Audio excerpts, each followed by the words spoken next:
You are looking at Julian's pronunciation guide, where we look at how to pronounce better some of the most mispronounced words in the world, like this other curious word. But how do you say what you're looking for today?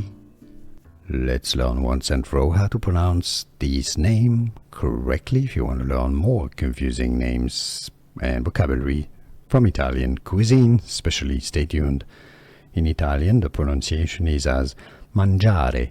Essentially replace the GI with a J. That's what it sounds like. So M-N-M-A-N-J-A-R-E.